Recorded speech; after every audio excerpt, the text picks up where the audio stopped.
बहुत पुराने जमाने की बात है। अजीन शहर में एक राजा रहा करता था।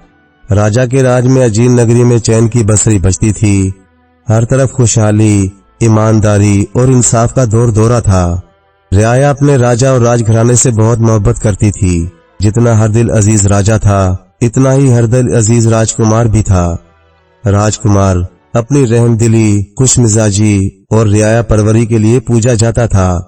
अभी इसे राजगद्दी नहीं मिली थी, लेकिन लोगों को इत्मीनान था कि कल जब बूढ़े महाराज नहीं रहेंगे तब भी अजीन नगर और वहां की रियाया का मुस्तकबिल महाराज कुमार के हाथों में महफूज रहेगा।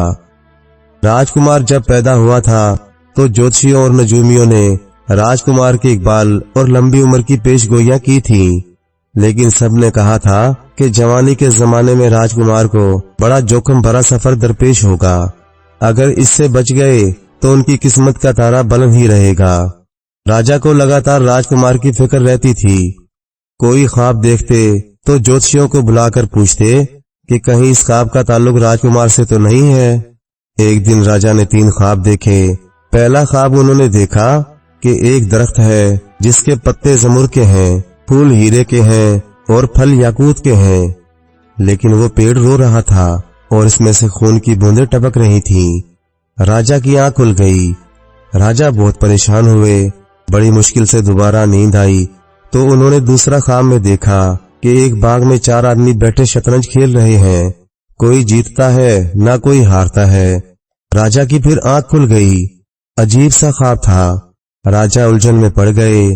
फिर आंख लगी तो तीसरा ख्वाब देखा कि एक शहर है जहां 52 राजा बैठे चक्की पीस रहे हैं। अब की आंख खुली तो सुबह होने वाली थी। तीनों ही ख्वाब उन्हें बड़े अशुभ लगे और वो परेशान हो गए। उस दिन दरबार में उन्होंने फिर शहर भर के ज्योतिषियों और ख्वाब की ताबीर बताने वालों को बुलाकर अपने तीनों ख्वाब बताए और ताबीर पूछी। सबने बहुत सोच विचार किया। नजूमियों ने लकीरें खींची, गिरा देखे, लेकिन इन ख्वाबों की ताबीर कोई नहीं बता सका। ज्योतिषियों ने हाथ बांधकर अर्ज की, महाराज, बहुत से ख्वाब पेट की गिरानी से भी नजर आते हैं जिनकी कोई अहमियत नहीं होती। राजा बोला, या तो इन ख्वाबों की ताबीर होगी या ये दुनिया में कहीं न कहीं हकीकत में पाए जाते होंगे। अगर ताबीर नहीं बता सकते तो आंखों से दिखाओ। उस जमाने में ऐसे मौके पर बीड़ा उठाने का रवाज हुआ करता था। पान का बीड़ा बनाकर बीच में रख दिया जाता था और जो इस काम को करने की हिम्मत दिखाता इस बीड़े को उठाकर खा लेता। यहाँ भी ऐसा ही हुआ। सुबह से शाम हो गई। पूरी अजीन नगरी परेशान थी कि राजा की इस जिद का क्या अंजाम होगा कि राजकुमार ने आकर बीड़ा उठा लिया। राजा तो हक्का बक्का रह गए। जिस बेटे को मुसीबत से बचाने के लिए वो ये जतन कर रहे थे, वही बेटा खुद इन्हीं की जिद की भीड़ चढ़ रहा था। यानी अनचाहे तौर पर वो खुद ही बेटे को इस मुसीबत में धकेल रहे थे जिसकी पेशनगोई राजकुमार के बचपन में ज्योतिषियों ने की थी और जिससे बचाने की वो आज तक कोशिश करते आए थे।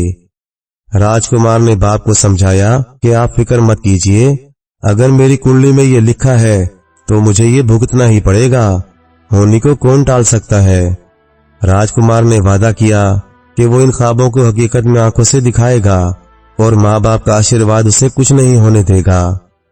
राजकुमार ने शाही लिबास उतारकर आम आदमियों के जैसे कपड़े पहने, अशरफियां साथ ली, माता पिता के पैर छुए और अपने चहीते घोड़े पर बैठकर अनजानी मंजिल की तरफ रवाना हो गया। दिन भर सफर करता और रात को किसी बस्ती में या किसी बाग में सो जाता। एक शाम वो एक बाग में जा पहुंचा। बहुत बड़ा बाग था, लेकिन सब झाड़ झनकार पड़ा था। अंधेरा होने लगा, इसलिए राजकुमार ने तय किया कि वो दिन में पूरे बाग का चक्कर लगाएगा। बाग के कोने में कुआं था। वहां बैठकर इसने रोटी खाई, कुएं से ठंडा पानी निकाल कर पिया और एक तरफ लेटकर सो गया। आधी रात गुजरी होगी। बड़ी तेज आंधी आई और उसके साथ किसी बहुत बड़े जानवर के गुर्राने की आवाज आई। राजकुमार एक घने पेड़ के ऊपर छुपकर बैठ गया। तारों की छांव में उसने देखा एक बहुत ही लंबा चौड़ा काला देव बड़े बड़े कदम रखता हुआ आ रहा था। इसकी आंखें अंधेरे में लाल चिरागों की तरह नजर आ रही थीं। जब वो काफी दूर निकल गया तो राजकुमार दरख्त से नीचे उतर आया। डर के मारे पसीने पसीने हो रहा था। फिर नींद भी नहीं आई। सुबह के करीब उसे फिर वैसी ही गुर्राटें सुनाई देने लगी। तेज हवा चली और देव वापस बाग से बाहर चला गया। जब अच्छी तरह उजाला फैल गया तो राजकुमार ने रात की बची हुई रोटी खाई, कुएं से पानी निकालकर नहाया और बाग देखने निकल पड़ा। बाग बहुत बड़ा था और इसके बीचों बीच एक बारादरी बनी हुई थी। बारादरी में कदम रखा तो राजकुमार हक्का बक्का रह गया। पलंग पर एक बहुत ही खूबसूरत औरत लेटी थी, लेकिन ये क्या, इसका सर गर्दन से कटा हुआ अलग रखा हुआ था और धड़ अलग था। सिराने और पाइती फूलों की झड़ियां रखी थीं और इससे भी अजीब बात ये कि औरत के सिराने एक पेड़ लगा था जिसमें जुमर्द के पत्ते, हीरे के फूल और याकूत के फल लटक रहे थे।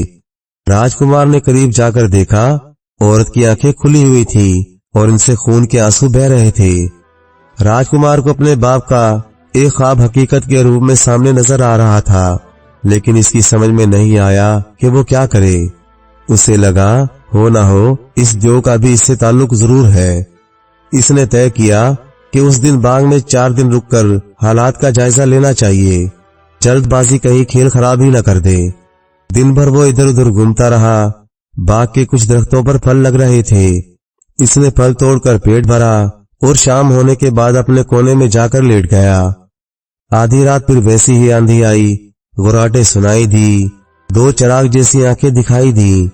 मानसगन मानसगन देव चिल्लाता हुआ बाग में दाखिल हुआ और बारादरी की तरफ चला।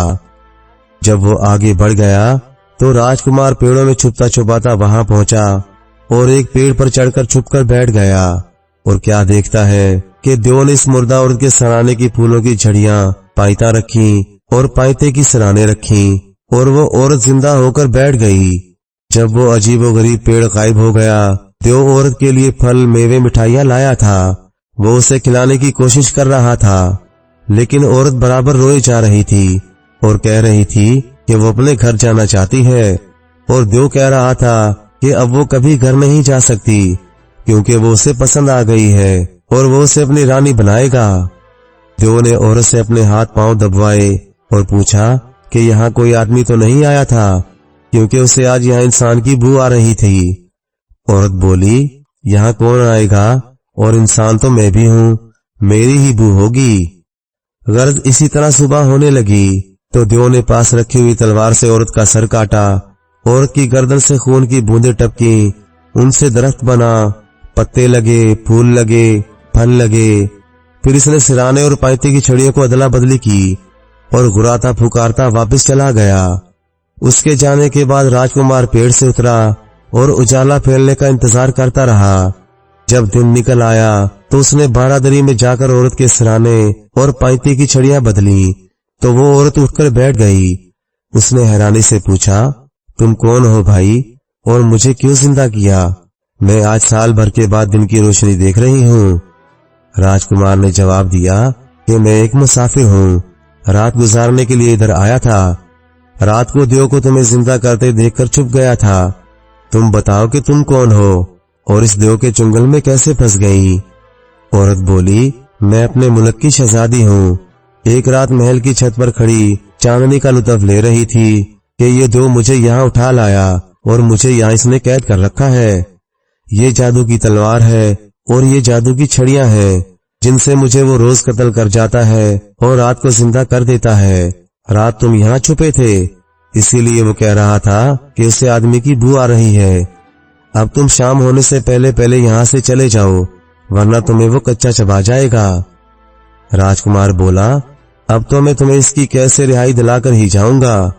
मैंने देव को खत्म करने की तरकीब सोच ली है। जिस रास्ते से देव आता है उस रास्ते में उसने एक बहुत बड़ा गड्ढा खोदना शुरू किया। औरत ने भी उसकी मदद की, अपने पास से फल और मिठाइयों से खाने को दी। शाम तक बहुत बड़ा और गहरा गड्ढा तैयार हो गया। फिर राजकुमार ने बाग से सूखे दरख्तों की झाड़ियां और पत्ते इकट्ठे किए और गड्ढे को ऐसे भर दिया कि ऊपर से जमीन बराबर नजर आने लगी। इस काम से फारिग होकर वो नहाया। इसने और औरत ने मिलकर खाना खाया। फिर राजकुमार ने जादू की तलवार से औरत का सर काटकर छड़ियां बदल दी। जब दरख्त तैयार हो गया तो वो वापस वहीं आ गया जहां गड्ढा खोदा गया था। वो पास ही एक पेड़ पर चढ़कर बैठ गया आधी रात हुई तो वैसे ही आंधी आई और शोर मचा। मानस गंध। देव चिल्लाता हुआ आया। जैसे ही गड्ढे पर उसका पांव पड़ा, एक हैबतनाक चीख के साथ वो गड्ढे में गिर गया। राजकुमार ने फौरन पेड़ के ऊपर से दिया सिलाई जलाकर सूखे पत्तों पर फेंकी। देखते ही देखते जबरदस्त आग भड़क उठी। देव के चीखने के शोर से सारा जंगल गूंज रहा था। धीरे धीरे उसकी चीखें कमजोर पड़ने लगीं। आखिरकार देव का काम तमाम हो गया। सुबह तक आग जलती रही। सुबह राजकुमार ने औरत को जिंदा किया और देव के मरने की खुशखबरी सुनाई। औरत की खुशी की कोई हद नहीं थी। इसने राजकुमार से कहा कि तुमने मुझे इस देव के चुंगल से आजाद करवाकर मुझ पर एहसान किया है। आज से तुम मेरे भाई हो, जो चाहो मांग लो। राजकुमार बोला, मुझे कुछ नहीं चाहिए। ये तलवार और ये छड़ियां मैं ले जा रहा हूँ। तुम्हें बस ये करना है कि एक बार मेरे बाप के सामने मरकर दिखाना होगा, ताकि वो दरख्त बन सके और मेरा बाप उसे देख सके। औरत बोली, भैया तुम जब बुलाओगे मैं चली आऊंगी। औरत अपने शहर चली गई और राजकुमार अपने रास्ते पर चल निकला। अपने बाप के ख्वाब को आंखों से दिखाने का इंतजाम कर लिया था। अब वो आगे मिशन पर रवाना हो गया। काफी दिन इधर उधर भटकने के बाद एक शाम वो फिर एक बाग में रात बसर करने के लिए रुका। ये बाग तो पहले से भी ज्यादा वीरान था। सूखे पेड़, सूखी झाड़ियां, जगह जगह सूखे पत्तों के ढेर, कहीं कहीं कुछ पुरानी बर्जियां बनी हुई थीं और एक बड़ा सा चबूतरा था जो हैरत अंगेज तौर पर साफ सुथरा था। पहले तो राजकुमार ने सोचा कि इसी चबूतरे पर सो जाए, लेकिन फिर वहां की सफाई देखकर उसे खतरा महसूस हुआ। वो थोड़े फासले पर एक बड़े से बरगद के दरख्त के नीचे जमीन साफ करके वहां लेट गया। अजनबी जगह, भाई भाई करता जंगल, सूखे पत्तों की खड़खड़ाहट, कीड़े मकोड़ों और जंगली जानवरों का डर और अनदेखी ताकतों का धड़का। उसे नींद कहाँ आती। रात 12 बजे के करीब यहाँ भी आंधी सी आती महसूस हुई। पत्ते उड़ने लगे। इतने में क्या देखता है कि 4 घुड़सवार हवा जैसे उड़ते हुए वहां उतरे। उन्होंने अपने घोड़े एक पेड़ से बांध दिए और खुद चबूतरे पर जाकर बैठ गए। फिर उन्होंने शतरंज की बिसातें बिछाई और 2-2 लोग शतरंज खेलने लगे। राजकुमार छुपा हुआ देख रहा था। सारी रात गुजर गई। इनमें से ना कोई जीता और ना कोई हारा। राजकुमार ने दिल में सोचा, यही वक्त है कि अपने बाप के दूसरे ख्वाब को सच कर दिखाऊं। ये मौका निकल गया तो हो सकता है फिर कभी हाथ ना आए। वो हिम्मत करके बाहर निकला और उनके पास जाकर बोला, तुम कैसे खिलाड़ी हो जो ना जीत सकते हो और ना हरा सकते हो। एक नौजवान को अपने पास देखकर पहले तो वो बहुत हैरान हुए, फिर गुस्से में आग बगोला हो गए और बोले, तू कौन है और तुझे हिम्मत कैसे हुई हमारे पास आने की। हम में से हर एक इतना अच्छा खिलाड़ी है कि ना हमें आज तक कोई हरा सका और ना हम एक दूसरे को हरा सके। राजकुमार बोला, अगर मैं एक एक करके तुम चारों को हरा दूं तो तुम क्या दोगे। वो तेज में आकर बोले, अगर तूने हमें हरा दिया तो हम तेरे गुलाम बन जाएंगे, लेकिन अगर ना हरा सका तो तेरे टुकड़े टुकड़े करके चील कौवों को खिला देंगे। राजकुमार बोला, मुझे मंजूर है। बिसात बिछी। राजकुमार ने एक एक करके चारों को हरा दिया। वो चारों बोले, ए आदमजाद, आज से हम तेरे गुलाम हुए, लेकिन हम इंसान नहीं जिन हैं। तेरे साथ तो नहीं रह सकते, लेकिन तू हमारे घोड़ों की दुम का एक एक बाल ले ले। जैसे ही तू इन बालों को आग दिखाएगा हम तुम्हारे पास आ जाएंगे। राजकुमार ने वो बाल लेकर एहतियात से रख लिए और वो चारों अपने घोड़े पर सवार होकर वहां से चले गए। राजकुमार अपने बाप का दूसरा ख्वाब भी हकीकत में पा चुका था, लेकिन जब तक उसे तीसरे ख्वाब की हकीकत मालूम ना हो जाए वो घर नहीं जा सकता था। अगली सुबह राजकुमार अपने सफर पर फिर रवाना हो गया। एक लंबी मुसाफत के बाद वो एक शहर में पहुंचा। सारा दिन वो शहर में घूमता रहा। जब वो वहां के राजा के महल के पास से गुजरा तो उसने देखा कि राजमहल के दरवाजे के बाहर एक बहुत बड़ा नकारा रखा है। इसने वहां के लोगों से पूछा कि ये नकारा कैसा है, तो लोगों ने बताया कि यहाँ कोई राजा नहीं बल्कि एक रानी राज करती है। वो बहुत खूबसूरत और अक्लमंद भी है। अभी उसकी शादी भी नहीं हुई। शादी के लिए उसकी कुछ शर्तें हैं, जो उससे शादी का ख्वाहिशमंद होता है आकर इस नकारे पर चोट लगाता है। रानी से बुलाकर अपनी शर्तें बताती है और ये भी कि जो इसकी शर्तें पूरी नहीं कर पाएगा उससे रानी का गुलाम बनकर चक्की पीसनी पड़ेगी। आज तक कोई इसकी शर्तें पूरी नहीं कर सका। बड़े बड़े राजा महाराजा आए और नाकाम हो गए। अब तक 52 राजा शर्त हार कर बैठे चक्की पीस रहे हैं। राजकुमार को तो अपनी मुराद मिल गई, लेकिन इसने भी रानी के साथ छल करने की ठानी। एक सराय में आकर ठहर गया, एक ब्राह्मण के लड़के का भेष बदला और अगले दिन जाकर नकारे पर जोर जोर से कई चोबे मार दी। रानी ने सुना तो उसे बड़ा गुस्सा आया। ये कौन बदतमीज है जो नकारा तोड़ डाल रहा है। गुलामों ने आकर बताया कि महारानी, एक ब्राह्मण का लड़का है, वो आपसे शादी करना चाहता है। रानी गुस्से से लाल पीली होकर बोली, एक ब्राह्मण के छोकरे की ये हिम्मत, क्या उसे पता नहीं कि मेरे महल में 52 राजा चक्की पीस रहे हैं जो मुझसे शादी करने आए थे। गुलाम ने हाथ जोड़कर कहा, महारानी, उसे सब पता है, वो आपकी शर्तें पूरी करने के लिए तैयार है। रानी गर्ज कर बोली, उसे हमारे सामने पेश करो। ब्राह्मण के भेष में राजकुमार को पेश किया गया। रानी बोली, तू ब्राह्मण है इसलिए मैं तेरी बेइज्जती नहीं करना चाहती, लेकिन ये सुन ले कि राजा को तो मैंने चक्की पिसवाई है, लेकिन मैं तुझे तो टुकड़े टुकड़े करा दूंगी। राजकुमार बोला, मंजूर है, मुझे अपनी शर्त बताओ। रानी जो पर्दे के पीछे बैठी थी बोली, पहली शर्त ये है, लोहे के खंबे को लकड़ी की कुल्हाड़ी से 2 टुकड़े करना है। राजकुमार ने कहा, मुझे वहां ले चलो जहां वो खंबा रखा है। रानी के गुलाम राजकुमार को एक आंगन में ले आए जहां एक बहुत ही बड़ा और मोटा लोहे का खंबा रखा था और इसके पास एक छोटी सी लकड़ी की कुल्हाड़ी रखी थी।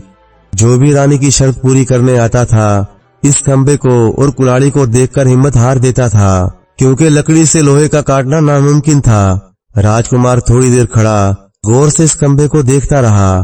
उसे छूने की इजाजत नहीं थी। फिर इसने राम का नाम लेकर कुल्हाड़ी उठाई और पूरी ताकत से खंबे पर वार किया। खंबा 2 हिस्सों में कट गया। दरअसल वो काले रंग के मोम का बना हुआ खंबा था, जो इतनी चालाकी से बनाया गया था कि हूबहू लोहे का लगता था। लेकिन राजकुमार की तेज नजर ने उसे पहचान लिया और शर्त जीत ली। जितने लोग वहां मौजूद थे वो हैरान रह गए। राजकुमार बोला, मारो नकारे पर चोब, मैं पहली शर्त जीत गया। नकारा जोर जोर से बजने लगा और रानी का गुस्से से बुरा हाल था कि कोई राजा महाराजा जो काम नहीं कर पाया वो इस ब्राह्मण के छोकरे ने कर दिया। राजकुमार को रानी के सामने पेश किया गया। रानी ने कहा, मेरी दूसरी शर्त यह है कि मुझे एक रात में 4 बार बोलने पर मजबूर कर दो। इस शर्त के लिए तुम रात को आना। मैं अपने कमरे में पर्दे के पीछे बैठूंगी। तुम मुझे मुखातिब भी नहीं करोगे, ना देखने और ना छूने की हिम्मत करोगे। पर्दे के बाहर बैठकर मुझे बोलने पर मजबूर करना है। राजकुमार वापस सराय में आ गया। एक सुनसान जगह पर जाकर इसने उन घुड़सवारों के घोड़ों के बालों को आग दिखाई। वो चारों जिन आ मौजूद हुए और बोले, क्या हुक्म है मेरे आका। राजकुमार ने उन्हें सारी बात बताते हुए कहा, कुछ ऐसा करो कि रानी को रात में 4 बार बोलने पर मजबूर हो जाना पड़े। वो बोले, ये कौन सा मुश्किल काम है, हम चारों जाकर रानी के आसपास छुप जाएंगे। एक उसके छप्पर कट के पाई में, एक उसके पानदान में, एक उसके छप्पर कट के पर्दे में और एक उसके चंदन हार में। तुम रात को बारी बारी हमसे बात करना, बाकी सब कुछ हम संभाल लेंगे।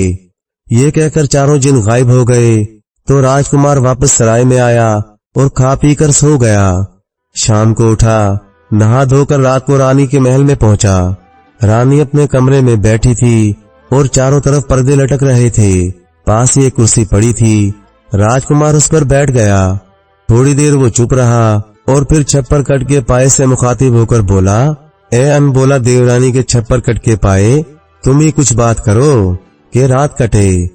छप्पर कट का पाया बोला, क्या बताऊं यार, जब से तुमने इसे एक शर्त में हराया है उसे चैन नहीं है। कभी उठती है, कभी बैठती है, कभी सामान इधर से उधर पटकती है। हम पायों का बुरा हाल है। अगर तुम सारी शर्तें जीत जाओ तो इसे मजा चखाना।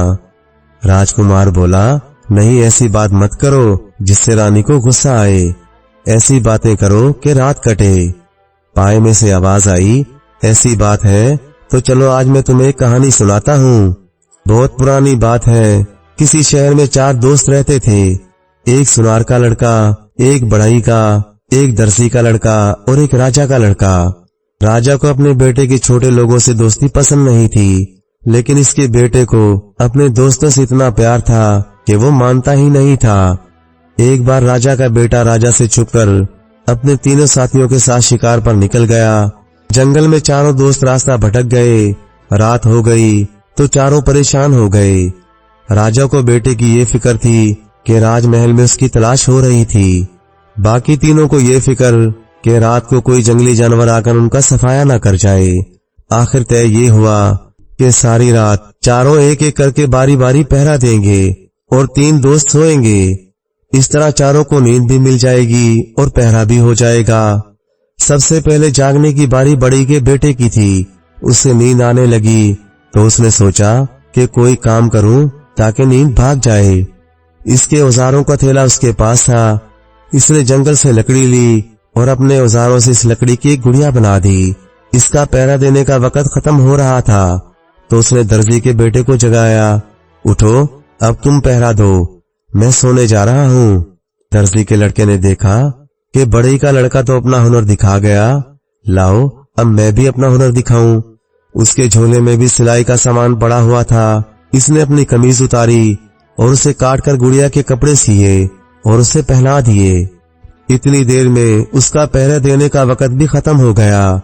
उसने सुनार के लड़के को जगाया और खुद सोने चला गया। सुनार के लड़के ने सोचा कि इन दोनों ने तो अपने अपने हुनर दिखा दिए, अब मुझे अपना हुनर दिखाना चाहिए। उसके थैले में भी जेवर बनाने के औजार मौजूद थे और इसने गले में सोने की जंजीर पहन रखी थी। उसने झट जंगल से लकड़ियां इकट्ठी करके आग जलाई और अपनी जंजीर पिघलाकर गुड़िया के लिए जेवर बनाए और उसे पहना दिए। फिर इसने राजा के लड़के को पहरा देने के लिए उठा दिया। राजा के लड़के ने देखा इसके तीनों दोस्तों ने अपने अपने हुनर दिखा दिए। मुझे तो कोई हुनर आता ही नहीं, मैं क्या करूं? सुबह तीनों दोस्त मेरा मजाक उड़ाएंगे। इससे तो अच्छा है कि मैं अपनी जान ही दे दूं।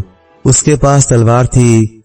वो तलवार से अपना गोश्त काट काट कर सुनार की जलाई हुई आग में डालता जा रहा था और रोता जा रहा था। इतने में खुदा रसीदा बुजुर्ग उधर से गुजरे। उन्होंने कहा, बेटा ये क्या कर रहे हो? खुदकुशी करना गुनाह है। राजा के लड़के ने कहा, बाबा मैं क्या करूं? मेरे तीनों दोस्तों ने अपने हुनर दिखा दिया, मुझे तो कुछ नहीं आता। सुबह ये जब उठेंगे तो मुझ पर हंसेंगे। मैं ये जिल्लत बर्दाश्त नहीं कर सकता। उन फकीर साहब ने अल्लाह से दुआ की और उस गुड़िया में जान पड़ गई। वो जीती जागती बच्ची में बदल गई। छप्पर कट के पाए ने कहानी खत्म करके राजकुमार से पूछा, क्या कहते हो, सबसे अच्छा काम किस लड़के ने किया? राजकुमार ने जवाब दिया, सबसे अच्छा काम बड़े के लड़के ने किया जिसने वो गुड़िया बनाई। पाया बोला, नहीं, सबसे अच्छा काम दर्जी के लड़के ने किया जिसने गुड़िया का तन ढक दिया। दोनों में गर्मा गर्म बहस होने लगी। आखिर रानी से नहीं रहा गया। इसने छप्पर कट के पाए पर छड़ी मारते हुए कहा, बेवकूफो, इसका नाम कोई नहीं लेगा जिसने इस गुड़िया में जान डलवा दी। राजकुमार ने जोर से आवाज लगाई, मारो नकारे पर चोप। महारानी एक बार बोल पड़ी। रानी बोलने को तो बोल दी, लेकिन अब वो पछता रही थी और गुस्से में बल खा रही थी। फिर राजकुमार ने रानी के पानदान को मुखातिब किया। रानी के पानदान, रानी तो हमसे क्यों बात करेंगी, तुम ही कोई बात करो कि रात कटे। पानदान में बैठा जिन बोला, ए भैया क्या बताऊं, जब से तुम शर्तें जीतने लगे हो तब से तो मेरी शामत आई हुई है। सबसे ज्यादा गुस्सा तो रानी मुझ पर ही उतार रही है। कभी उठाकर पटकती है, कभी खोलती है, कभी बंद करती है। मेरा जोड़ जोड़ दुख रहा है। तुम अगर सारी शर्तें जीत जाओ तो इसे अपनी बांधी बनाकर रखना। राजकुमार बोला, ऐसी बातें मत करो जिससे रानी नाराज हो जाए। ऐसी बातें करो जिससे रात कटे। पानदान बोला, तो चलो मैं भी एक कहानी सुनाता हूँ। बहुत पुरानी बात है। किसी शहर में एक राजा राज करता था। राजा की एक ही बेटी थी, बहुत सुंदर, बहुत गुणवती। राजा की ख्वाहिश थी कि राजकुमारी की शादी किसी असली राजकुमारे से हो, यानी ऐसा राजकुमार कि जिसके खून में कहीं से भी कोई मिलावट ना हो। असली राजकुमार फूलों की तरह नाजुक और हसास होता है, जो ऐसी चीजें भी महसूस कर लेता है जो आम आदमी महसूस नहीं कर सकता। राजकुमारी के लिए बहुत से राजा महाराजाओं के रिश्ते आए, लेकिन राजा किसी से भी मुतमईन ना हुआ।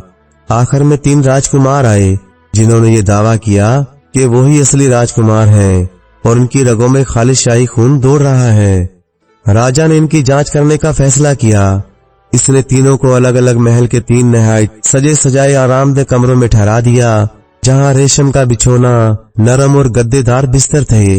हर तरह का आराम मयस्सर था। सुबह जब तीनों राजकुमार दरबार में पहुंचे तो राजा ने पूछा, कहो कंवर, रात को नींद कैसी आई? सबसे बड़ी उम्र वाले राजकुमार ने कहा, मैं तमाम रात बदबू के मारे सो नहीं सका। सारी रात सर के दर्द से तड़पता रहा। आपने जो रेशम का बिछोना बिछाया था वो बदबू में बसा हुआ था। राजा हैरान हो गया।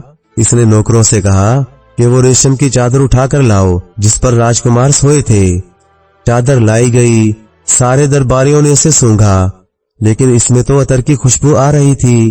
किसी को कोई बदबू नहीं आई। इस दुकानदार को बुलाकर पूछा कि ये रेशम इसने कहां से ली। उसने बनाने वाले का पता बताया। बनाने वाले को बुलाया तो उसने रेशम इकट्ठा करने वाले का पता बताया। रेशम वाले ने उस जगह का पता बताया जहां दरख्तों से इसने रेशम इकट्ठा किया था। वहां आदमी भेजे गए तो पता चला इन पेड़ों से 200 कोस के फासले पर गंदे पानी के एक नाला बहता था, जिसकी वजह से शायद इस रेशम में भी कुछ बदबू आ गई हो, जो इतने हाथों और मरहलों से गुजरने के बाद भी राजकुमार को इतनी तेज लगी कि इसके सर में दर्द हो गया और वो रात को सो नहीं सका। दरबारी बोल उठे, वाकई यही सच्चा राजकुमार है। फिर राजा ने दूसरे राजकुमार से पूछा कि उसे कैसी नींद आई। दूसरा राजकुमार बोला, मैं पूरी रात सो नहीं सका। आपके महल में इतना शोर था, सारी रात जागता रहा और मुझे बुखार हो गया। राजा ने महल के दरोगा से पूछा कि राजकुमार के कमरे के पास कैसा शोर था। सब सर जोड़कर बैठे, क्योंकि रात को तो हर तरफ खामोशी थी और एक पत्ता तक नहीं खड़का था। बड़ी छानबीन के बाद पता चला कि महल के एक बाग में रात को फुवारा चलता रह गया था। उसके पानी गिरने की आवाज के शोर से राजकुमार को बुखार हो गया। दरबारी फिर चिल्ला उठे, यही असली राजकुमार है। फिर बादशाह ने तीसरे और सबसे छोटे राजकुमार से पूछा कि उसे नींद कैसी आई। राजकुमार बोला, आपके बिस्तर में एक कांटा था जिसकी चुभन से मैं रात भर करवटें बदलता रहा। मेरे जिस्म का जो भी हिस्सा कांटे पर टिकता वही जख्म बन जाता। राजकुमार ने अपनी पीठ खोलकर दिखाई, जिस पर जगह जगह किसी बल खाई हुई चीज के निशानात जख्म की शक्ल में बने हुए थे। राजा फौरन लोगों को लेकर राजकुमार की ख्वाबगाह में पहुंचा। गुलामों ने चादर हटाकर देखा। चादर के नीचे बहुत ही नरम रूई के गद्दे बिछे हुए थे। लोग हर गद्दा हटा हटा कर इस पर हाथ फेर कर देखते रहे और कहीं कुछ न मिला। जब आखिरी गद्दा उठाया गया तो उसके नीचे एक बल खाया हुआ छोटा सा बाल चिपका हुआ था, बिल्कुल वैसा ही जैसा राजकुमार की पीठ पर जख्म का निशान था। लोग चिल्ला उठे, यही असली राजकुमार है। पानदान ने इतनी कहानी सुनाने के बाद राजकुमार से पूछा, अच्छा बताओ, तुम्हारे ख्याल में राजा ने तीनों में से किसको असली राजकुमार जानकर उससे अपनी बेटी की शादी की होगी? राजकुमार बोला, जिसको रेशम में से बदबू आई थी वो ही असल राजकुमार था। पानदान बोला, नहीं, मेरे ख्याल से तो असली राजकुमार वो था जिसे मील भर की दूर से फुआरे की हल्की सी आवाज के शोर से उसे बुखार चढ़ गया। दोनों में गर्मा गर्म बहस होने लगी। रानी भूल गई कि उसे खामोश रहना था। चलाकर पानदान को पटका और बोली, कमबख्त, तुझे भी आज ही बोलना था। इसका नाम कोई नहीं लेगा जिसकी पीठ पर 19 गद्दों के नीचे दबे हुए बाल से घाव पड़ गए। उन दोनों की शिकायत तो सुनी सुनाई बातों की बुनियाद पर हो सकती थी, लेकिन छोटे राजकुमार के घाव तो सारे दरबारियों ने देखे थे। रानी बोली और राजकुमार ने खुशी से उछलते हुए आवाज लगाई, मारो नकारे पर चोब। रानी दूसरी बार भी बोल पड़ी। रानी अपनी जल्दबाजी पर बड़ी परेशान थी, लेकिन अब क्या हो सकता था। थोड़ी देर चुप रहने के बाद राजकुमार ने रानी को छप्पर करके पर्दे को मुखातिब किया, भाई तुम ही कुछ बात करो कि रात कटे। पर्दे में से आवाज आई, अरे भाई मैं क्या बात करूं, मेरी तो आज शामत आ गई। जैसे जैसे रानी हारती जा रही है अपना गुस्सा मेरे ऊपर निकाल रही है, तुम जीत जाओ तो इसकी चोटी काट देना। राजकुमार बोला, नहीं नहीं, ऐसी बातें मत करो जिससे रानी का दिल दुखे, ऐसी बातें करो जो रात कटे। पर्दा बोला, चलो तुम ठीक कहते हो, मैं भी तुम्हें एक कहानी सुनाता हूँ। किसी शहर में एक बढ़ई रहता था। इसका एक ही लड़का था। हर बाप की तरह उसकी भी ख्वाहिश थी कि इसका बेटा इसके काम में उसका हाथ बटाए और इसका काम संभाले। लेकिन लड़का एक नंबर का काहिल और निकट्ठू था। सारा दिन पलंग तोड़ता रहता या शहर में आवारागर्दी करने निकल जाता। बाप कुछ ज्यादा बोलता तो कई कई दिन घर न आता। माँ बाप दोनों परेशान थे। बुढ़ापे में बाप काम करता और जवान बेटा घर पड़ा रहता। मोहल्ले वालों ने बड़ई को मशवरा दिया कि लड़के की शादी कर दो, जिम्मेदारी का बोझ पड़ेगा तो अपने आप सुधर जाएगा। चुनाचा बड़ई ने बेटे की शादी कर दी। बहू घर में आ गई। एक खाने वाला और बढ़ गया, लेकिन लड़के पर कोई असर न हुआ। अब तो इसने घर से निकलना भी बंद कर दिया। दिन भर बीवी के पन्नू से बंधा पड़ा रहता। बीवी भी समझा समझा कर थक गई। आखिर इसने एक दिन कहा, मुझे मेरे मेके छोड़ाओ, सारी दुनिया मुझे नकट्ठू की बीवी होने का ताना देती है, मुझसे नहीं सुना जाता। तीर निशाने पर बैठा। अगले दिन बीवी ने खाना बोतली में बांधकर सीधा किया और निकट्ठू बैलगाड़ी लेकर जंगल की तरफ लकड़ियां काटने निकल गया। जंगल में पहले तो इधर उधर घूमता रहा। दोपहर हो गई तो खाना खाया, झरने का ठंडा पानी पिया और एक पेड़ की छांव में पड़कर सो गया। शाम को उठा तो देखा जितने भी बढ़ई लकड़ी काटने आए थे गाड़ियां भर भर कर लौट रहे थे और उसका मजाक उड़ा रहे थे। वो खुद एक एक पेड़ के पास जाकर पूछता रहा कि भाई ए पेड़ तुझे काटूं। इसी तरह शाम हो गई। वो जंगल में अकेला रह गया। आखिर रात के लगभग एक पेड़ से आवाज आई, हाँ मुझे काट और मेरी लकड़ी का पलंग बनाकर सोने के 1.25 लाख टिक्के का बेचना। लड़के ने पेड़ काटना शुरू किया और आधी रात को लकड़ी लेकर घर पहुंचा। इसके माँ बाप और बीवी परेशान थे। वो उसी वक्त औजार लेकर पलंग बनाने बैठ गया। बीवी ने कहा कि सुबह बना लेना, लेकिन उसने उसकी एक ना सुनी। सुबह तक पलंग तैयार हो गया तो जल्दी से इसकी बुनाई की। वो शनिचर का दिन था। शनिचर को बादशाह के महल के नीचे बाजार लगा करता था, जिसमें दूर दूर से लोग अपना सामान बेचने आते थे। शाम तक जिसका सामान नहीं बिकता तो बादशाह के हुक्म के मुताबिक महल के दरोगा उसे खरीद लेते थे। बढ़ई का लड़का भी उसी बाजार में अपना पलंग लेकर बैठ गया। जो खरीदार आता और पलंग की कीमत पूछता तो उसे जवाब मिलता सोने के 1.25 लाख टिक्के। लोग कहते पागल है, एक मामूली से पलंग की कीमत सोने के सिक्कों में मांग रहा है। जो उसे जानते थे वो उसका मजाक उड़ाते रहे कि बुद्धू पहली बार कुछ बनाकर लाया है, वो क्या जाने क्या चीज कितने में बिकती है। इसी तरह शाम हो गई। सारे दुकानदार अपना अपना सामान बेचकर घर चले गए। सिर्फ वही बैठा रह गया। बादशाह के नौकर पलंग खरीदने आए तो वो भी कीमत सुनकर चले गए। बादशाह ने अपने दरीचे से झांक कर देखा तो एक आदमी पलंग लिए बैठा नजर आया। बादशाह ने दारोगा को बुलाकर पूछा, नीचे जो आदमी बैठा है उसका पलंग अब तक क्यों नहीं खरीदा गया? दारोगा ने जवाब दिया, हुजूर कोई पागल है, एक मामूली पलंग की कीमत 1.25 लाख सोने के टिक्के मांग रहा है। बादशाह बोला, उसे हमारे सामने हाजिर करो। बढ़ई के लड़के को बुलाया गया। बादशाह ने पूछा, क्या तुम जानते नहीं कि एक मामूली पलंग की क्या कीमत होती है? बढ़ई ने कहा, मेरा पलंग मामूली नहीं है, आप रात इस पर सोकर देखिए, अगर आपको पलंग मामूली लगे तो मैं इसकी कीमत लौटा दूंगा। बादशाह ने दारोगा को हुक्म दिया कि बढ़ई को 1.25 लाख सोने के टिक्के अदा कर दिए जाएं और हमारा बिस्तर आज इसी पलंग पर लगा दिया जाए। बढ़ई का बेटा चादर में सिक्के बांधकर रात को घर पहुंचा। उसकी अम्मा समझ बैठी कि अनाज लाया है। उसने बहू को आवाज दी, लो बहू, आज तो हमारा कमाऊ पूत अनाज लेकर आया है, जा चक्की पर आटा पीसकर रोटी बना ले। बहू ने आकर पोटली उठाई तो बहुत भारी लगी। उसने खोल कर देखा तो सोने की चमक से उसकी आंखें खैरा हो गईं। वो खुशी खुशी सास के पास गई। अम्मा, इसमें अनाज नहीं कुछ और है। और क्या होगा? बड़ी बी ने आकर देखा तो आंखें फटी की फटी रह गईं। फिर तो बुढ़े बुढ़िया ने बेटे को वो बुलाई ली और तारीफें की कि क्या कहने। उनके तो दिन ही फिर गए। उधर बादशाह पलंग पर सोने को लेटे तो उसे नींद नहीं आई। देखें अब क्या होता है। वो इंतजार में चुपचाप लेटे रहे।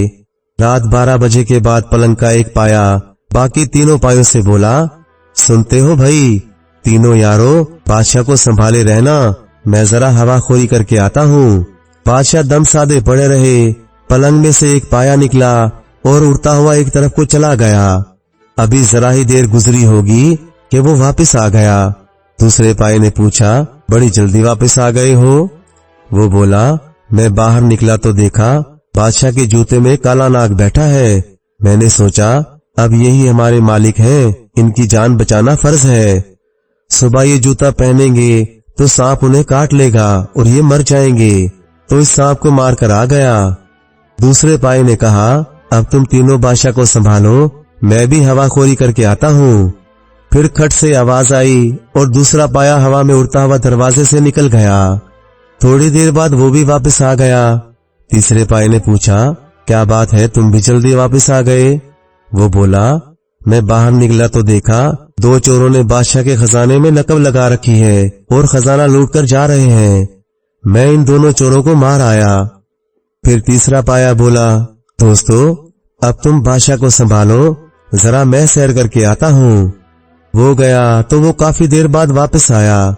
चौथे पाये ने कहा, मुझे भी घूमने जाना था, तुमने बड़ी देर लगा दी। तीसरा पाया बोला, अरे मैं तो बहुत ही अच्छा तमाशा देख कर आया हूँ, लेकिन अकेले देखने में मजा नहीं आता, तुम तीनों को भी साथ लेने आया हूँ। पहले पाये ने कहा, अगर हम चारों चले जाएंगे तो बादशाह को कौन संभालेगा? तीसरा पाया बोला, बादशाह तो बेखबर सो रहे हैं, चलो बादशाह को भी ले चलते हैं। अचानक पलंग जमीन से बुलंद हुआ और उड़ता हुआ महल से बाहर निकल गया। बादशाह का डर के मारे बुरा हाल था, लेकिन सांस रोके पड़े रहे। दूर किसी जंगल में जाकर पलंग एक पेड़ पर टिक गया। बादशाह ने जरा सी आंख खोलकर देखा तो इस जंगल में एक आलीशान और बेहद खूबसूरत बाग लगा हुआ था। सोने चांदी की कुर्सियों पर लोग बैठे थे। सोने चांदी के बर्तनों में खाना तकसीम हो रहा था। किसी ने कहा, देखो वो पलंग पर एक आदमी सो रहा है, उसे भी खाना दे आओ। लोगों ने सोने चांदी की तश्तरियों में पुलाव जर्दा लाकर बादशाह के पास रख दिया। फिर नाच गाने की महफिल जमी। हसीनो जमील परियों ने ऐसा नाच दिखाया कि सब वाह वाह कर उठे। सुबह के करीब जश्न खत्म हुआ। परियां, इनका राजा और मेहमान सब चले गए तो नौकरों ने बाग उजाड़ना शुरू कर दिया। तीसरा पाया बोला, दोस्तों यही वक्त है बादशाह से वफादारी निभाने का, चलो इस बाग को बादशाह के लिए बचा लें। चारों पाए पलंग से निकले और तड़ातड़ लोगों के सरों पर पड़ने लगे। वो लोग घबराकर सारा बाग और सारा साजो सामान छोड़कर भाग खड़े हुए। उसके बाद चारों पाए आकर बादशाह के पलंग में लगे और उड़ते हुए बादशाह को वापस उनकी ख्वाबगाह में पहुंचा दिया। बादशाह की जान में जान आई।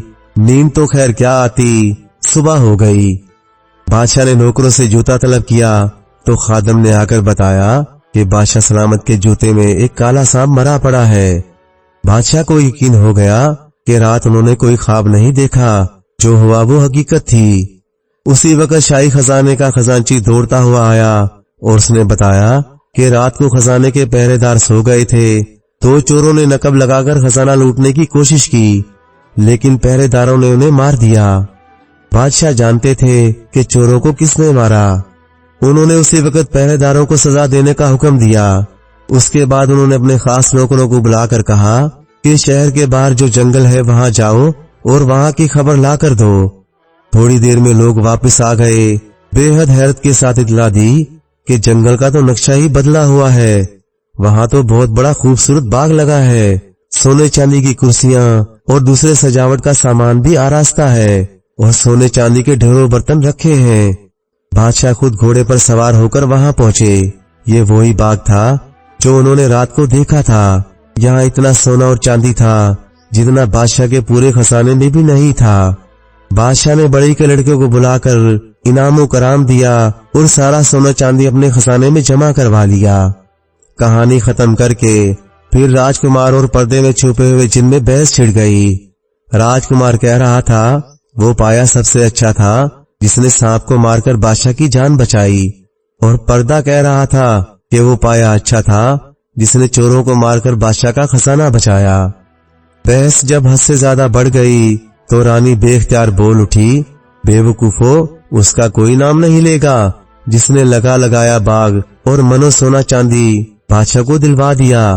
रानी की बात सुनकर राजकुमार ने हाक लगाई, मारो नकारे पर चोब। रानी तीसरी बार भी बोल पड़ी। रानी के गुस्से और अफसोस से आंखों में आंसू निकल आए, लेकिन इसने तय कर लिया कि वो अब नहीं बोलेगी। रात का आखिरी पहर था। राजा ने रानी के चंदनहार को मुखातिब किया। रानी के चंदनहार, रानी तो हमसे नहीं बोलेगी, तुम ही कोई बात करो जो रात कटे। चंदनहार बोला, अरे भाई, मेरी तो शामत आई हुई है। रानी गुस्से में कभी ये पहलू बदलती है, कभी वो पहलू बदलती है, मुझे उठा उठा कर पटकती है। भैया तुम जीत जाओ तो इससे गिन गिन कर बदले लेना। राजकुमार बोला, तुम लोग रानी को नाराज करने वाली बात मत किया करो, कोई ऐसी बात करो कि रात कटे। चंदनहार कहने लगा, चलो जैसे तुम्हारी मर्जी, जैसा तुम कहो। तो मैं भी एक कहानी सुनाता हूँ। बहुत साल पहले किसी शहर में एक लकड़हारा रहता था। बड़ा मेहनती और ईमानदार था। सारा दिन जंगल से लकड़ियां काटता और शाम को बाजार में जाकर बेच देता। जो पैसे मिलते उससे अपना और अपने बाल बच्चों का पेट भरता। उसके 4 बेटे थे। चारों बहुत ही होनहार और समझदार थे। उन्हें एहसास था कि उनके माँ बाप उनके लिए कितनी मेहनत करते हैं। खुद भूखे सो जाते हैं लेकिन उन्हें अच्छा खाना खिलाते हैं। खुद पैमन लगाकर गुजारा कर लेते हैं लेकिन उन्हें बढ़िया कपड़ा पहनाते हैं। एक दिन लकड़हारे को जंगल में एक चमकदार बड़ा पत्थर नजर आया। वो उसे उठाकर ले आया और अपने घर के ताक में डाल दिया कि बच्चे खेलेंगे। रात को उसकी बीवी झोपड़े में चिराग जलाने आई तो उसने देखा कि ताक में तो बड़ा रोशन चिराग जल रहा था। उसने लकड़हारे को बुलाकर दिखाया। लकड़हारा फौरन समझ गया कि ये कोई बहुत कीमती पत्थर है जो हमारे बच्चों के नसीब से मिला ताकि उनकी अच्छी परवरिश हो सके। इसने वो पत्थर जौहरी को दिखाया। जौहरी ने देखते ही पहचान लिया कि वो हीरा था जिसकी कीमत का अंदाजा करना मुश्किल था। फिर भी जौहरी ने लकड़हारे को उस पत्थर की अच्छी कीमत दी। लकड़हारा इसी में खुश हो गया। इन पैसों से उसने लकड़ी की टाल खोली, छोटा मोटा मकान बनाया। इसका कारोबार अच्छा चला। दोनों मियाँ बीवी ने अपनी सारी जिंदगी अपने बेटों की अच्छी परवरिश और पढ़ाने लिखाने में लगा दी। तीनों बेटों की शादी कर दी और अपना कारोबार बेचकर सारा पैसा चारों बेटों में बराबर बांट दिया। इन पैसों से बेटों ने अलग अलग कारोबार शुरू किया, कामयाब रहे, बहुत तरक्की की और लाखों में खेलने लगे। चारों बेटों को एहसास था कि उनकी ये तरक्की और ऐशो आराम उनके माँ बाप की कुर्बानियों का नतीजा था। इसलिए उन्होंने सोचा कि उन्हें अपने माँ बाप के लिए कुछ ऐसा करना चाहिए जिससे माँ बाप का कुछ कर्ज उतार सकें। बड़े बेटे ने अपने माँ बाप के लिए एक शानदार और खूबसूरत मकान बनवाया जिसमें आराम की हर चीज मौजूद थी। दूसरे बेटे ने घर के सामने जमीन लेकर एक खूबसूरत बाग लगवाया और एक तालाब खुदवा दिया। इसमें नाव डलवाई ताकि इसके माँ बाप सैरो तफरी कर सकें। तीसरा बेटा माँ बाप को चारों धाम की यात्रा पर ले गया और गंगा जमुना में स्नान करवा लाया। फिर तीनों बेटे अपनी अपनी बीवी बच्चों के साथ अलग अलग मकानों में रहने लगे। इस अरसे में लकड़हारा और उसकी बीवी बुढ़ापे की तमाम सरहदें पार कर चुके थे और तरह तरह की बीमारियों में गिरफ्तार थे। लकड़हारे की बिनाई जाती रही। इसकी बीवी घुटनों के दर्द की वजह से चलने फिरने से माजूर हो गई। इतने बड़े घर और बाग में दोनों बुढ़े बुढ़िया अकेले थे। इनके चौथे और सबसे छोटे बेटे ने उनके लिए कोई बड़ा काम तो ना किया लेकिन अपनी सारी जिंदगी माँ बाप की खिदमत के लिए वक्फ कर दी। इसने शादी भी नहीं की कि कहीं बीवी बच्चे उसे इसके फर्ज से गाफिल न कर दें। इसने अपना कारोबार भी अपने मुंशी को सौंप दिया। जब तक वो जिंदा रहा छोटा बेटा बाप की आंखें और माँ की लाठी बनकर रहा। चंदनहार ने कहानी खत्म करके कहा, मेरे ख्याल में सबसे ज्यादा सवाब का काम बड़े बेटे ने किया। लक्कड़हारा और उसकी बीवी ने सारी जिंदगी छोटे से मकान में गुजारी थी। इसने माँ बाप के लिए शानदार घर बनवा दिया। राजकुमार बोला, नहीं, सबसे ज्यादा बढ़िया काम तो तीसरे बेटे ने किया, जिसने माँ बाप को 4 धाम की तीर्थ यात्रा करवा के उनका परलोक सुधार दिया। दोनों में जमकर बहस हुई। रानी से फिर नहीं रहा गया। इसने चंदनहार उतार कर फेंकते हुए कहा, कमबख्तो, उसका नाम कोई नहीं लेगा जिसने अपनी सारी जिंदगी बूढ़े अंधे और माजूर माँ बाप की खिदमत में लगा दी। रानी बोली और राजकुमार उठकर खड़ा हो गया। खुशी से चिल्लाते हुए उसने आवाज लगाई, मारो नकारे पर चोप। रानी एक रात में 4 मर्तबा बोल पड़ी, मैं जीत गया। रानी दिल में तो बहुत उदास और नाराज थी, लेकिन बज़ाहिर सख्ती से इसने कहा, ज्यादा खुश होने की जरूरत नहीं, अभी मेरी एक शर्त और बाकी है। राजकुमार बोला, वो भी बता दो। तो रानी बोली, मेरी आखिरी शर्त एक पहेली है, अगर इसका सही जवाब नहीं दे सके तो सारी कामयाबी हवा हो जाएगी। राजकुमार बोला, आप पहेली बूझो। रानी बोली, मेरी पहेली ये है, चनी ना ब्याही, माँ ने बेटे पर सवारी ली। राजकुमार दिल ही दिल में हंस पड़ा। वो वाकया तो खुद उसके राजा से ताल्लुक रखता था। इसने पहेली बूझते हुए कहा, ये अजीन नगरी की बात है। अजीन के राजा ने अरब से बहुत ही आला नस्ल के घोड़े मंगवाए। वो चाहते थे कि उन घोड़ों की नस्ल को अपने मुल्क में बढ़ाएं।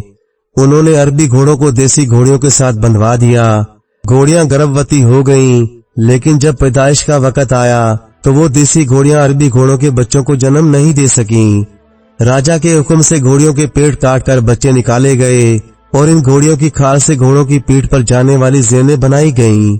जब वो बच्चे बड़े हुए तो उनकी पीठों पर उनकी माओं की खाल की ज़ेन डाली गई। इस तरह जने और ब्याहे बगैर माँ ने बेटों पर सवारी की। पहेली का जवाब देकर बरहमन बना राजकुमार चला गया। रानी दुख से रो पड़ी, मेरी भी क्या किस्मत थी, राजा महाराजा मेरी किस्मत में नहीं थे। एक बरहमन का छोकरा था और वो भी छोड़कर चला गया। रोते रोते आंसू पूंछने के लिए इसने अपना आंचल उठाया जो छप्पर कट के नीचे लटक गया था। उसने देखा आंचल पर कुछ लिखा हुआ था।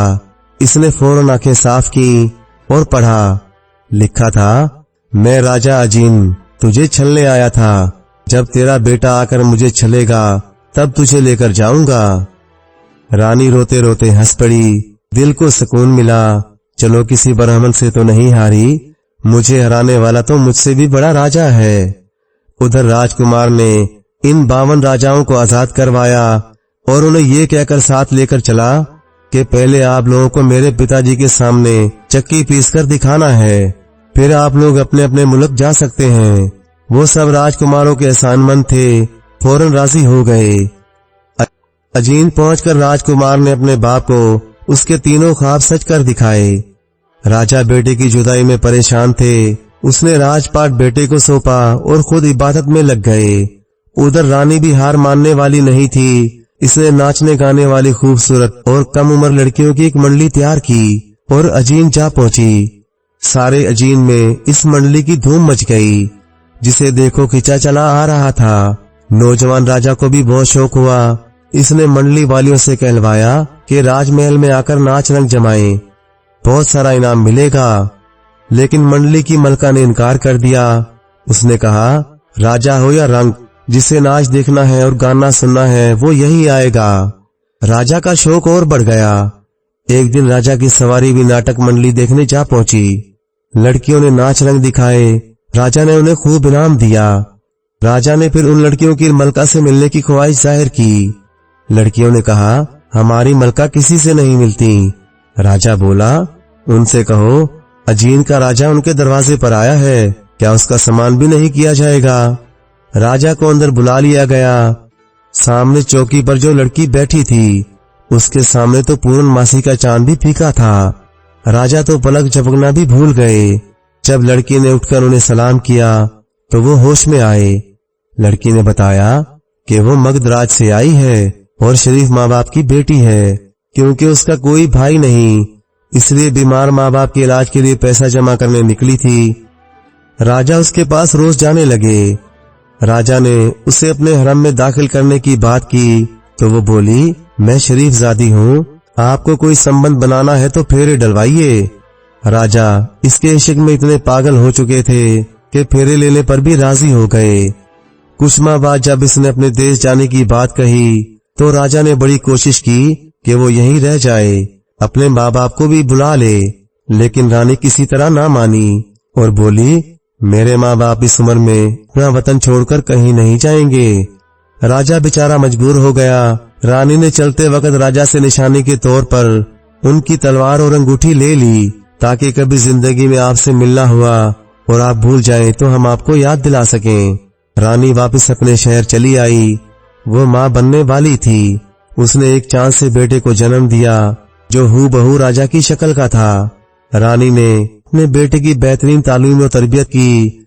उसे किसी चीज की कमी महसूस नहीं होने दी, लेकिन बच्चा अक्सर माँ से पूछता, माँ मेरे पिताजी कहाँ हैं? सब बच्चों के बाप हैं, बस मेरे ही बाप नहीं हैं। रानी उसे बहला देती कि तुम्हारे बाप परदेश गए हैं, जब तुम 12 साल के हो जाओगे वो तब वापस आएंगे। वक्त गुजरता रहा। जिस दिन राजकंवर की 12वीं सालगिरह थी वो रानी के पीछे पड़ गया। अब तो मैं 12 साल का हो गया हूँ, पिताजी क्यों नहीं आए? बताइए वो कहाँ हैं? मैं उन्हें ढूंढ कर लाऊंगा। आखिर मजबूर होकर रानी ने सारी कहानी अपने बेटे को सुना दी। वो दुपट्टा दिखाया, अंगूठी और तलवार दिखाई। राजकंवर उसी वक्त अजीन जाने की जिद कर बैठा। रानी ने बहुत समझाया लेकिन वो नहीं माना। माँ अब तो पिताजी को मिलकर ही वापस आऊंगा, उन्हें आपके सामने लाकर खड़ा करूंगा।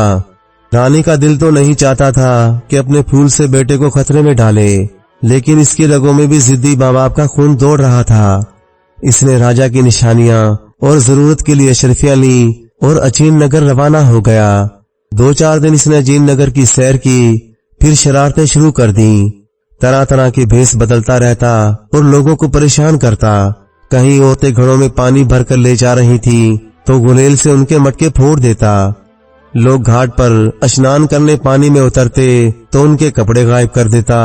हलवाई की मिठाई से भरा थाल उलट दिया, नान बाई की रोटियां ले उड़ा, किसी शादी के मंडप में दूल्हा का साफा और सहरा नोच दिया। सबसे ज्यादा शामत तो मोटे सेठों की आई हुई थी। उनकी तोन पर लगातार गुलेल से निशाने लगाता।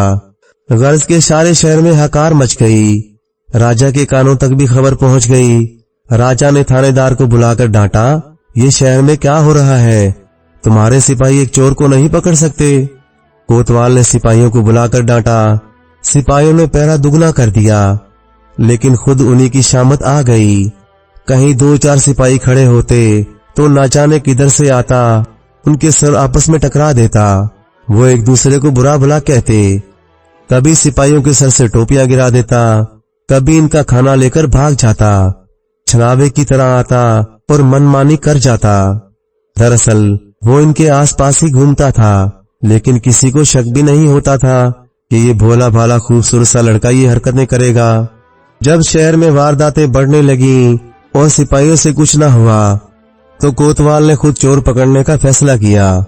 छानबीन की तो पता चला कि वो बाहर से आता है और लूटपाट करके शहर पनाह के दरवाजे के बाहर भाग जाता है।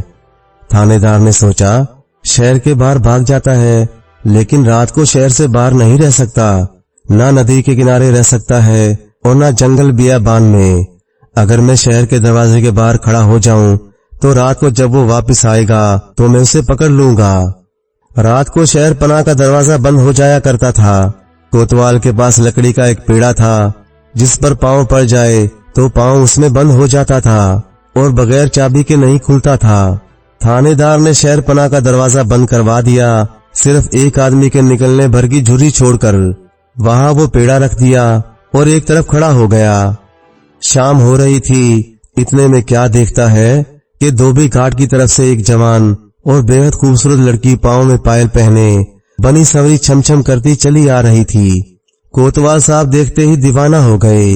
जैसे ही वो और दरवाजे के पास पहुंची, कोतवाल दौड़कर आए और बोले, ए बाई जी, कहीं इस पेड़े पर पांव न रख देना, तुम्हारा फूल सा पांव घायल हो जाएगा।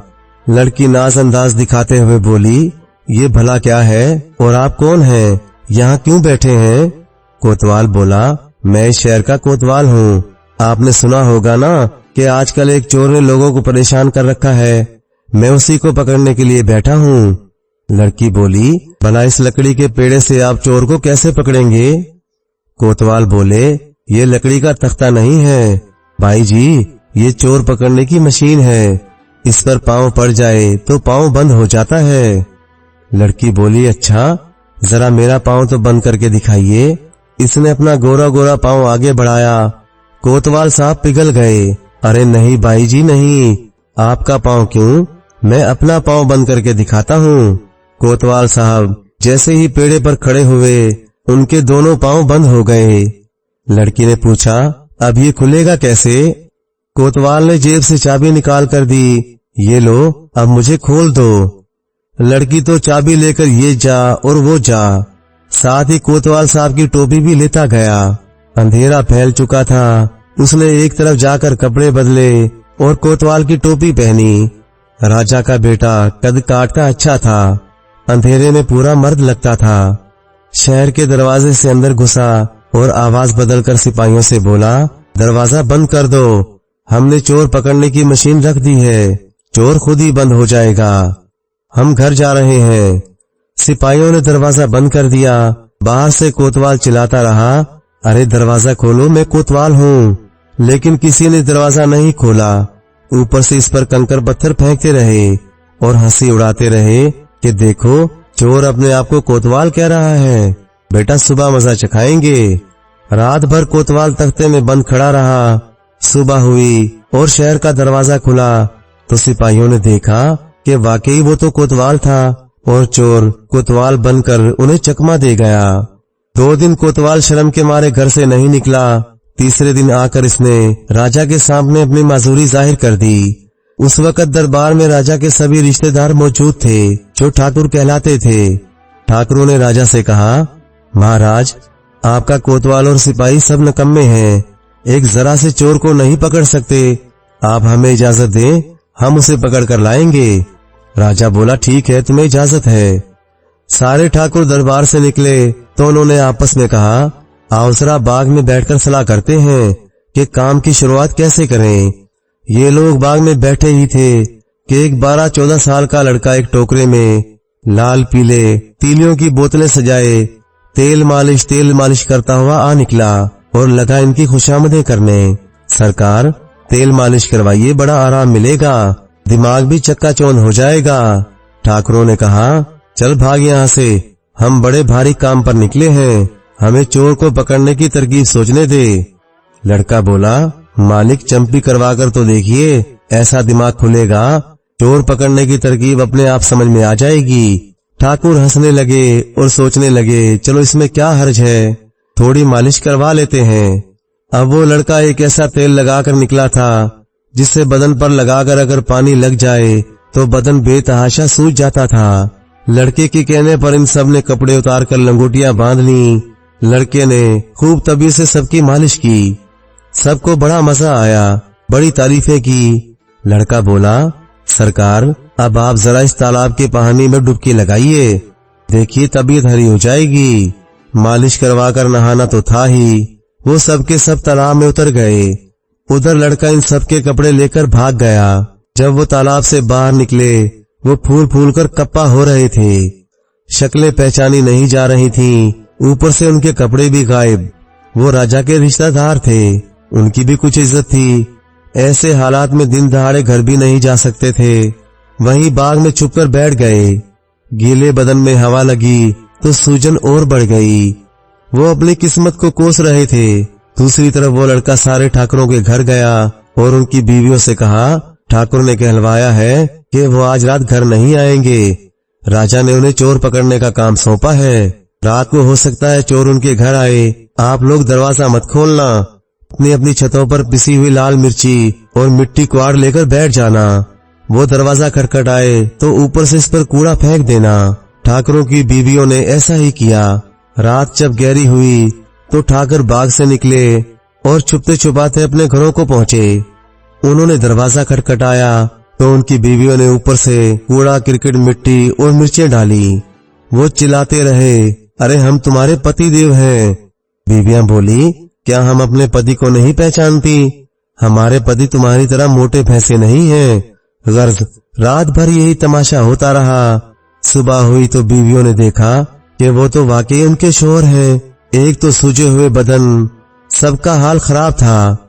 चोर को उनकी बीवियों ने खूब बुरा भला कहा, जो उन्हें भी धोखा दे गया। ठाकुरों ने राजा से कहलवा भेजा कि वो चोर को पकड़ने में नाकाम रहे। राजा ने ऐलान करवा दिया कि जो भी उस चोर को पकड़ेगा उसे 100 अशरफियां इनाम में दी जाएंगी। इनाम की बात शहर की तवाइफों ने भी सुनी।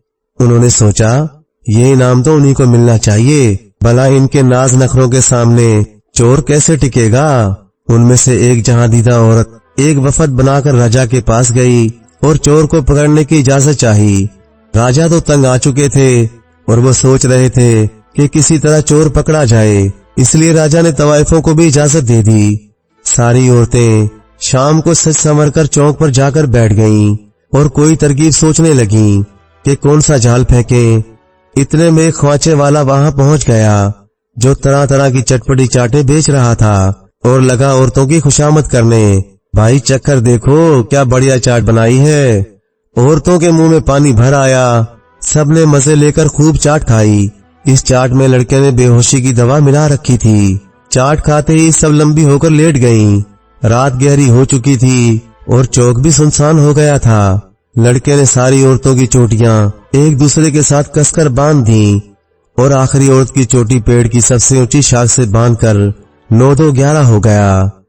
सुबह लोगों ने देखा कि शहर की सारी मशहूर जमाना बदनाम औरतें पेड़ों पर लटक रही थीं। खुद उन्हें जब होश आया तो उन्होंने खूब वावेला मचाई। चोर को सैकड़ों गालियां दी और कोसने लगीं। लोगों ने उन्हें खोला तो गिरती पड़ती अपने घर भागीं। राजा ने सुना तो उन्हें हंसी भी आई और ताज्जुब भी हुआ कि ये कैसा चालाक आदमी है जो किसी के हाथ नहीं लगता। राजा ने ऐलान किया, आज रात चोर को हम पकड़ेंगे। राजा के मुखबरों ने बताया कि चोर दिन के वक्त शहर की पनाह के बाहर घूमता है और शाम के करीब शहर में घुसता है। चुनाचा राजा अपने लाव लश्कर के साथ हाथी पर सवार शहर पनाह के दरवाजे तक आए। उन सबको शहर के अंदर ही छोड़ा और खुद टहलते हुए धोबी घाट की तरफ निकल गए। शाम का अंधेरा फैलने लगा तो सारे धोबी अपने अपने गधों के साथ शहर में चले गए। बस एक लड़का किनारे पर बैठा कपड़े धोए जा रहा था। अंधेरा फैला हुआ था। राजा ने लड़के के पास जाकर पूछा, सब लोग चले गए, तुम अभी तक क्यों नहीं गए? लड़का बोला, हुजूर, एक आदमी मुझे अपने कपड़े धोने को दे गया है। उसने कहा था कि दिन को उसे नहाने का वक्त नहीं मिलता। वो जब तक नहाकर ना आ जाए मैं यहीं इसके कपड़े लेकर बैठा रहूंगा। देखिए, इसने मुझे एक अशरफी भी दी थी। राजा समझ गए, जरूर यही चोर है जो रात के अंधेरे का फायदा उठाकर स्नान करने आया है। राजा ने पूछा, वो आदमी कहाँ है? लड़के ने नदी में उभरे हुए एक सर की तरफ इशारा किया। वो देखिए, वो नहा रहा है। राजा ने देखा, पानी में एक आदमी तैर रहा था जिसका सिर्फ सर नजर आ रहा था। राजा ने सोचा, अब बचकर कहाँ जाएगा, आज तो पकड़ा ही जाएगा। राजा ने लड़के से कहा, हम तुम्हें 5 अशरफिया इनाम में देंगे। तुम थोड़ी देर के लिए अपनी धोती कुर्ती और पगड़ी हमें दे दो और हमारे कपड़े पहनकर उधर शहर के दरवाजे के करीब खड़े हो जाओ। वो जो आदमी तैर रहा है वो बहुत बड़ा चोर है। जैसे ही वो बाहर निकलेगा हम उसे पकड़ लेंगे और तुम्हें इनाम भी मिलेगा। लड़का राजी हो गया। राजा ने इसका धोती कुर्ता पहन लिया और घाट पर बैठकर चोर का इंतजार करने लगा। उधर वो लड़का राजा के लिबास में शहर पनाह में दाखिल हुआ और फौजियों से बोला, हम महल वापस जा रहे हैं, आज चोर हाथ नहीं आया, कल पकड़ेंगे। राजा से बेहद मुशाबत और शाही लिबास की वजह से मध्यम रोशनी में लोगों ने उसे राजा समझा। वो हाथी पर बैठकर महल आ गया और राजा की ख्वाबगाह में जाकर सो गया। शहर पनाह का दरवाजा बंद कर दिया गया। राजा को बैठे बैठे जब काफी देर हो गई तो उसने आवाज दी, ओ भाई, अब बाहर निकल आओ, मुझे घर जाना है, रात बहुत हो गई है। लेकिन उधर से कोई जवाब ना आया। वो सर तैरते तैरते किनारे के करीब पहुंचा तो राजा ने एक कंकरी उस पर मारी। कंकरी खट से बोली, तो राजा चौंक पड़ा। पानी में उतरकर सर को पकड़ा तो वो लकड़ी का बना हुआ सर और चेहरा था। राजा अपनी बेवकूफी पर हाथ मलकर रह गया। कमबख्त चोर मुझे भी चकमा दे गया। दरवाजे पर आए तो दरवाजा बंद पाया। सिपाहियों ने कहा, राजा का हुक्म है कि दरवाजा किसी के लिए नहीं खुल सकता। राजा कोतवाल का हाल सुन चुका था। उसने सोचा, अपनी बेइज्जती करवाने से क्या फायदा। उसने दरवाजे के पास बैठकर सुबह कर दी। सुबह दरवाजा खुला तो राजा पगड़ी से मुंह छुपाकर शहर में दाखिल हुआ और सीधा महल में पहुंचा। महल के नौकर चाकर हैरान रह गए कि राजा तो रात को आकर सो गए थे, फिर ये धोबी के लिबास में कहां से आ गए। पूछने की हिम्मत किसी को न हुई। राजा सीधा अपनी ख्वाबगाह में पहुंचा तो देखा कोई उनके बिस्तर पर उनकी चादर ओढ़े सो रहा था। राजा ने चादर पकड़कर खींची तो लड़का फौरन उठकर बैठ गया। राजा को लगा उनकी जवानी की तस्वीर सामने है। चंद मिनट तो राजा हैरान परेशान खड़ा रहा। फिर पूछा, भाई तू कौन है और क्यों मेरे पीछे पड़ा है। लड़के ने झट उनके पांव छुए और अपने झोले में से अपनी माँ का दुपट्टा, राजा की अंगूठी और कटार निकालकर सामने रख दी। राजा सब कुछ समझ गया। बेटे को गले लगाकर बोला, तूने वाकई मुझे उल्लू बनाया। अब चल तेरी माँ को ले आते हैं। राजा पूरी फौज पलटन के साथ अनबोला देवरानी के शहर पहुंचा और पूरे इज्जत और सम्मान के साथ उसे लेकर अजीन शहर आ गए और उसके बाद वो हंसी खुशी जिंदगी गुजारने